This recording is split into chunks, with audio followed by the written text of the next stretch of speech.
Dans un petit village de Côte d'Ivoire, vivait un jeune garçon nommé Malik. Né dans une famille pauvre, il grandit entre les champs de cacao et les difficultés du quotidien. Son père était cultivateur.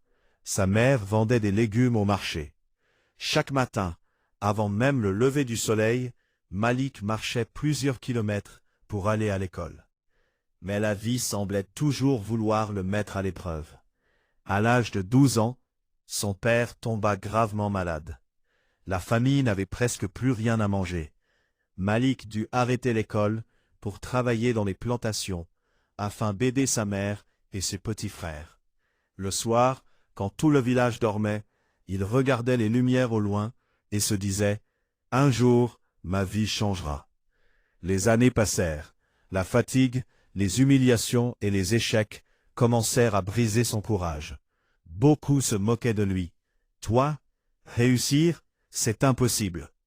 Ses paroles faisaient mal, très mal. Mais au fond de lui brûlait encore une petite flamme. Un jour, Malik rencontra un vieux mécanicien du village nommé Moussa. L'homme remarqua la détermination du jeune garçon et décida de lui apprendre le métier gratuitement. Malik apprenait vite, très vite. Pendant des années, il travailla sans relâche.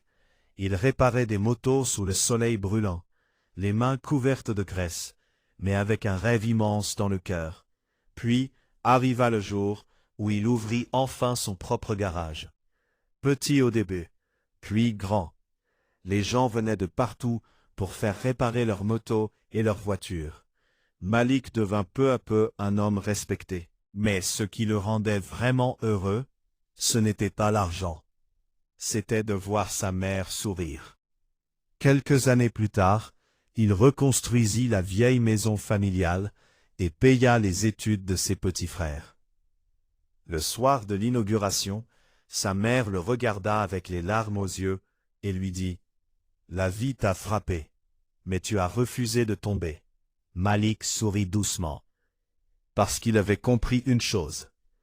Les combats de la vie ne sont pas là pour nous détruire. Parfois, ils sont là pour révéler la force qu'on ignorait avoir.